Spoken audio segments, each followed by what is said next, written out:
अब आगे कैसे बढ़ेंगे, किस तरह से बढ़ते हुए नजर आ रहा है? 14 मई को क्या होने जा रहा है रजत साहब? एक बात तो बड़ी वाज़ेह है कि 14 मई के अहकामात की ना सिर्फ तौहीन हुई है बल्कि तज़हीक की कर दी है। शहबाज शरीफ का एतमाद का वोट लेने की करारदाद पास करने का मकसद यही है कि वो साबित करना चाहते हैं कि जो पैसे देने का हमने रिजेक्ट किया, हालांकि कोई इख्तियार नहीं है, ना तो पार्लियामान के पास ऐसा कोई इख्तियार है कि आप इलेक्शन के लिए मांगे गए पैसे को रोक सकते हैं। उस पैसे की नौयत पे एतराज़ात उठ सकते हैं, पैसे कम है या ज्यादा है, अखराजात है, ये भी ऑडिट के बाद की बातें हैं। पहले आपके पास कोई इख्तियार नहीं है। और अगर आप मनी बिल जो है वो पास ना करा सकें सप्लीमेंट्री ग्रांट के, तो इसका मतलब है आपके पास मेजॉरिटी नहीं। और ये मैंने बाकायदा शेख रशीद साहब की तरफ से लिखा भी था कि आप सदर पाकिस्तान को लिखा था कि इन्हें के एतमाद का वोट लें। पहले वो उन्होंने दिखाने के लिए ऐसा कर लिया, बल्कि वो तो उल्टा और फंस गए हैं।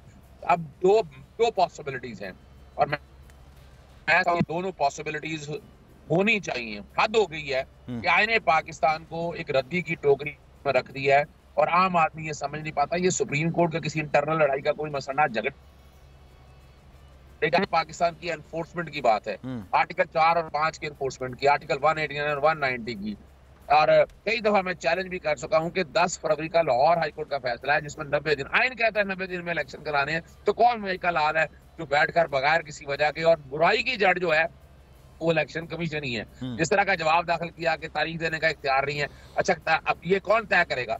अब चूंकि आम आदमी को तो पता नहीं है और इलेक्शन कमीशन सुप्रीम कोर्ट से भी ये बातें छुपा रहा है कि लाहौर हाई कोर्ट के अंदर जब 10 फरवरी का फैसला हुआ तो कहा गया कि इलेक्शन इशू, समझिएगा इशू ये है कि गवर्नर ने कहा कि असेंबलियां मैंने तहलील नहीं की, बाई फ्लक्स ऑफ टाइम हुई है, 48 आवर्स के बाद ऑटोमेटिकली डिसॉल्व होगी 112 और 105 को पढ़ के, तो मैं पोल डे नहीं दूंगा। लाहौर हाई कोर्ट ने कहा कि इलेक्शन कमीशन जो है ना वो poll day they they governor के साथ मुशावरत के साथ। और ये लाहौर हाई कोर्ट के वही जज साहब हैं जस्टिस जवाद हसन जिन्होंने हमजा शरीफ के हलफ के लिए, आइन में लिखा हुआ था, कई आइन में लिखा था कि हलफ जो है वो लेना है स्पीकर नेशनल असेंबली ने, हलफ के लिए कहा गया स्पीकर नेशनल असेंबली ने, और ये फैसला मान लिया गया।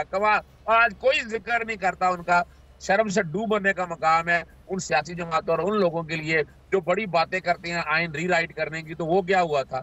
अगर जवाब पूछे अगर उनसे कोई जवाब नहीं, वजह ये है कि इंटरप्रिटेशन का इख्तियार अदालत को है, और अदालत ने जब वो इंटरप्रिटेशन लाहौर हाई कोर्ट ने कर दी, इलेक्शन कमीशन ने इंटरा कोर्ट अपीलें फाइल कर दी, गवर्नर ने अपीलें फाइल कर दी, तो यहाँ कसूरवार। और याद रखिएगा कि इस वक्त अगर ये जो इख्तियार सुप्रीम कोर्ट इस्तेमाल कर रहे हैं, ये इलेक्शन कमीशन ने इख्तियार इस्तेमाल करने थे।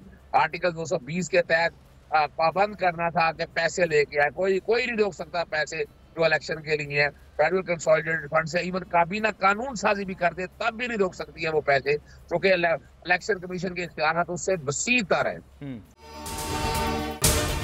अगर आपको ये वीडियो पसंद आई है तो सब्सक्राइब कीजिए और बेल आइकॉन को प्रेस कीजिए। हवाए नफ्स की है हुक्मरानी, लुटेरा कर रहा है पासबानी। बोल न्यूज के मार्केटिंग हेड आकाश राम ताहा लापता, तफ्तीशी इदारे जवाब देने से कासिर, अहले खाना परेशान, बेटे की जुदाई में माँ गम से निढाल। जो बच्चो हिंदू पर आए थे जो को पाकिस्तानी, मुझे मेहरबानी करे पंहिंजो आकाश वापस कयो। अमेरिकी सेनेट में कांग्रेसमैन की आकाश राम के अगवा के खिलाफ पुरजोर मुजम्मत। And I, of course, have been concerned about some of the terrible disappearances, some of the abuses of human rights in Pakistan. United nation ने भी आकाश राम की बाजियाबी के लिए मौसर इकदामात उठाने का इंदिया दे दिया। मुश्किल की इस घड़ी में आर्मी मीडिया समेत इंडियन मीडिया भी चीख कर आकाश राम की बाजियाबी के लिए आवाज उठा रहा है। आलमी सहाफती तंजीम और इंसानी हुकूक की आलमी तंजीमों की भी आकाश राम के अगवा की मुजम्मत। उफ क्या जुल्म है, बोल इंसाफ का मुंतजिर। सब्सक्राइब करें और बेल दबाएं ताकि कोई खबर रह न जाए।